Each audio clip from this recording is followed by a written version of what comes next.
Jadi kalau begitu kita jalan keliling-keliling pondok dengan kendaraan khusus. Ore, ore, ore.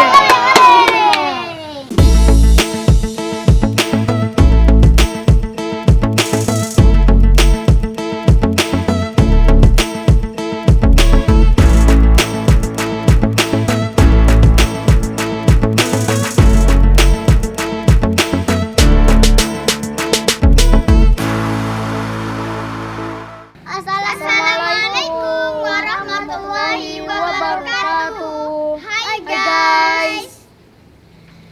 Kita lagi berada di Modern Islamic Boarding School, pesantren modern Nur Ar-Radiyah. Mau tahu gimana isi dalamnya? Yuk langsung aja ikut perjalanan kita.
Assalamualaikum warahmatullahi wabarakatuh. Kali ini Liputan Si Mamat berkolaborasi dengan Navara Channel di pesantren modern Nur Ar-Radiyah, Tanjung Pura, Kabupaten Langkat. Ikuti terus keseruannya agar kamu tahu lebih dekat dengan pesantren Nur Ar-Radiyah Tanjung Pura. Kali ini tim bertemu langsung dengan Ketua Yayasan Nur Ar-Radiyah, yaitu Pak Ustadz Haji Firman Syah SE Mars. Mari kita simak bincang-bincang singkatnya. Assalamualaikum Pak Mamat. Waalaikumsalam Pak Ustadz.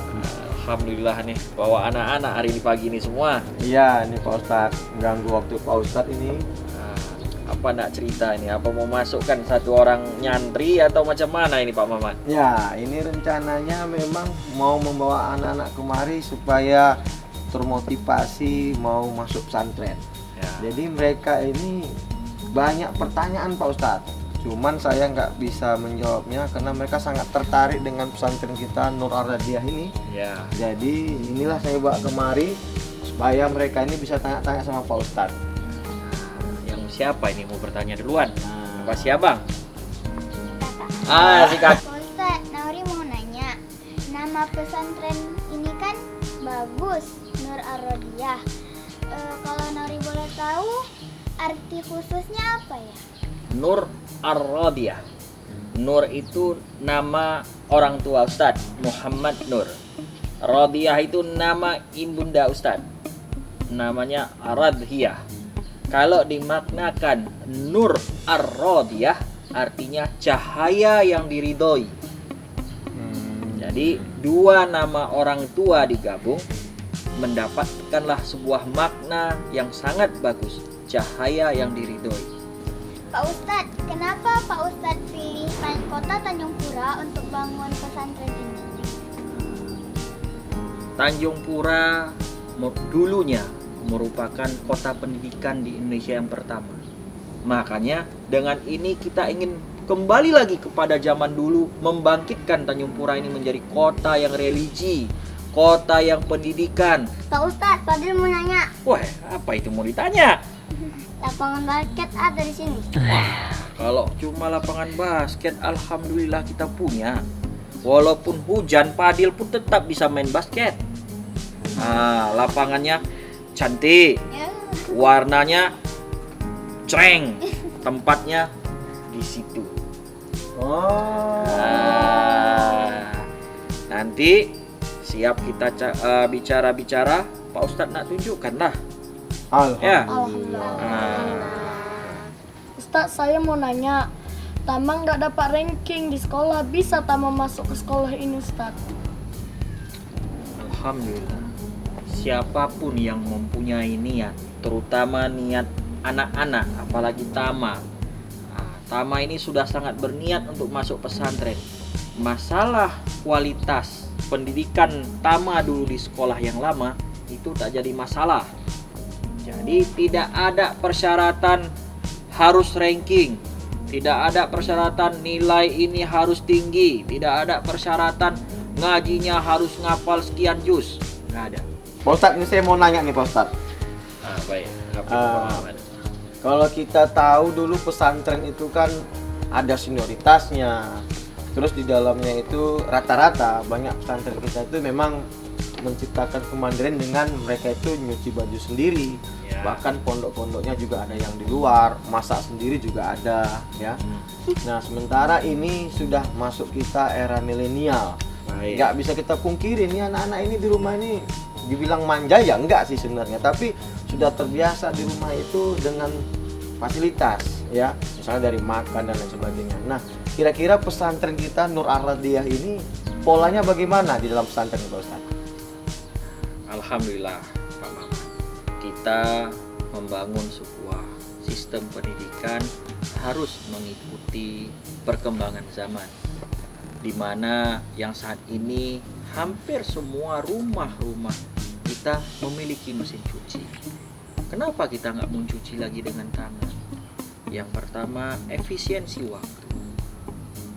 Bagaimana anak-anak ini kita mengajarkan mereka menyuci? Ya, pakaian hari-hari itu kita laundry. Jadi di mana dia akan belajar menyuci? Misalnya suatu saat dia akan susah hidupnya, bagaimana kemandiriannya. Jadi ada pakaian dalam, singlet, dan pakaian celana dalam. Itulah yang kita ajarkan mereka menyuci sendiri. Itu kalau dari sistem cucian. Kalau makanan yang Pak Mamat bertanya sama saya, harus sesuai gizi, nilai gizi yang diterima oleh anak-anak dengan pelajaran yang harus yang akan dia pelajari, Yang akan dia terima, ya. yang akan dia terima. Jadi di sini catering ya Pak Ustadz, ya.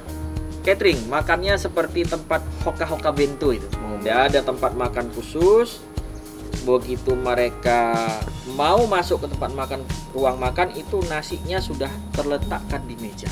Masuk, duduk semua, sudah kumpul semua teman-teman, baca doa berjamaah, dipimpin oleh ustadznya.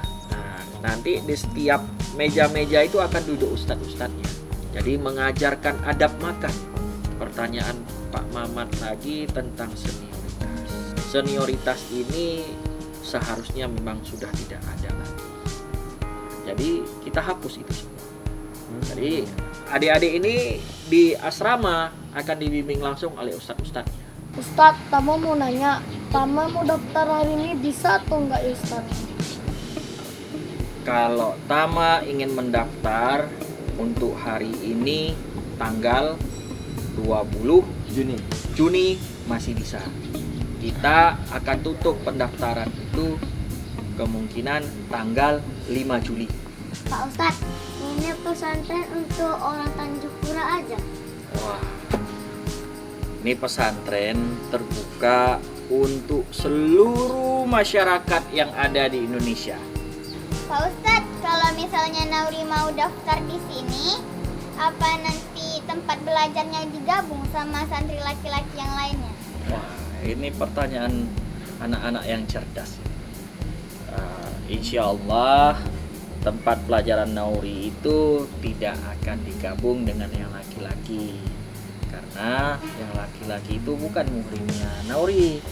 Jadi akan kita pisahkan tempatnya, tempat belajar pisah, tempat asramanya pisah, Tempat makan, tempat ibadahnya pisah, ibadah pisah. tempat makan pisah, semuanya pisah.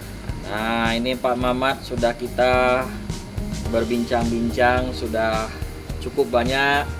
Alhamdulillah pertanyaan anak-anak yang cerdas ini cukup baik. Alhamdulillah. Jadi saya rasa semua pun sudah bertanda-tanda tanya ini. Cuma belum berani mengungkapkannya bagaimana isi pondok pesantrennya. Ya Naura. Nauri, Jadi kalau begitu kita jalan keliling-keliling pondok dengan kendaraan khusus. Makasih Pak Ustadz. Ya. Assalamualaikum. Waalaikumsalam Pak Mamat. Ustadz. Waalaikumsalam. Setelah tim berbincang-bincang dengan Pak Ustadz Haji Firmansyah SE Mars, tim diajak oleh Ustadz Bahrul Walidin SPDI, juga Kepala Bidang Pengasuhan Santri, untuk berkeliling gedung pesantren. Pesantren ini dibangun di atas tanah seluas 12 hektar. Jadi untuk mengelilinginya, tim pakai kendaraan khusus membawa tamu pesantren. Gedung yang pertama kali kami datangi adalah gedung yang paling asik, yaitu gedung olahraga. Nah, ini gedung olahraganya. Seperti yang disampaikan oleh Ustadz tadi, di gedung ini terdapat 1 unit lapangan basket, 2 unit lapangan voli, 2 unit lapangan bulu tangkis, dan 1 unit lapangan takraw, dan plus 4 unit lapangan tenis meja. Wah, luar biasa besarnya gedung ini. Kita coba buat lari-lari dulu ya bersama Navara.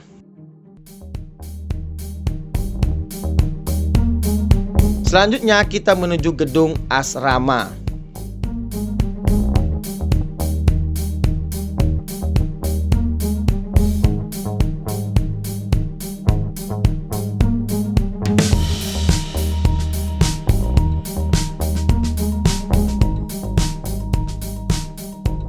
Ini namanya asrama. Nauri ada, kita punya 4 unit gedung asrama. Yuk kita lihat. Oke. Baik, sekarang kita akan lihat asramanya dari kamar sampai ke kamar mandi.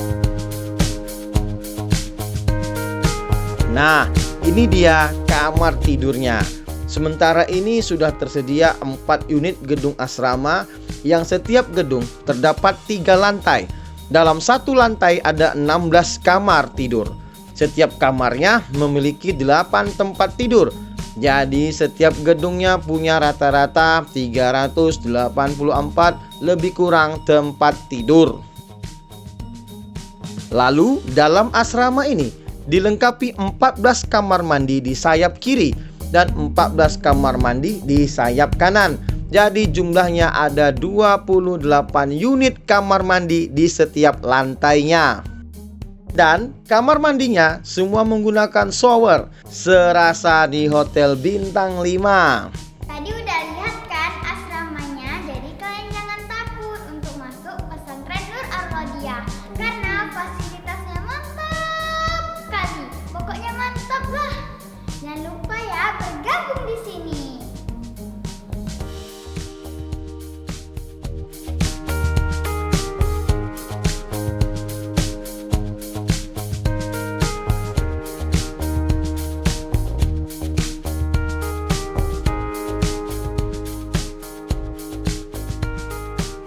gedung ini ada 3 fungsi.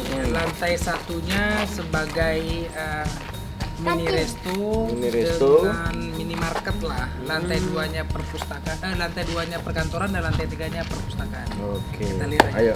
Oke, kita lihat. Buka sendal ya. Buka sendal. Nah, yang ini adalah direncanakan sebagai gedung yang berfungsi sebagai kantin perkantoran dan perpustakaan.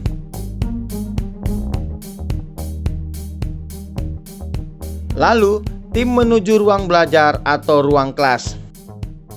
Nah, ini ruang kelasnya. Di ruang kelas ini menampung maksimal 25 santri.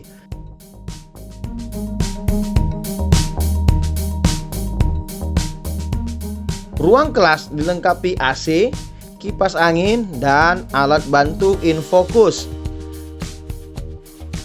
Pada saat belajar, para santri akan menggunakan laptop sebagai penunjang belajar.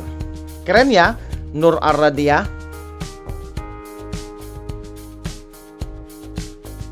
Hai kawan-kawan semuanya, ini ruang kelasnya.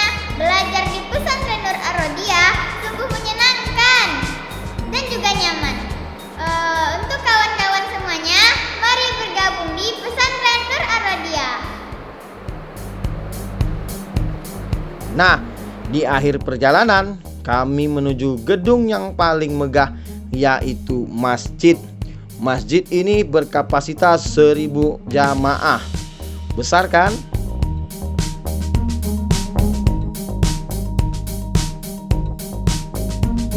Oke, itulah tadi liputan si Mamat di pesantren modern Nur Ar-Radiah Tanjung Pura, Kabupaten Langkat. Terima kasih telah menonton channel ini. Bantu kami untuk membesarkan channel ini dengan cara subscribe, like, and share. Wassalamualaikum warahmatullahi wabarakatuh. Ya guys, itulah sekilas perjalanan kami di pesantren Nur Ar-Radiah. Untuk teman-teman semuanya, jangan lupa ya bergabung di pesantren Nur Ar-Radiah karena pesantrennya menyenangkan loh. Dan jangan lupa juga untuk nonton vlog-vlog kami selanjutnya. See you next time. Bye-bye. Assalamualaikum.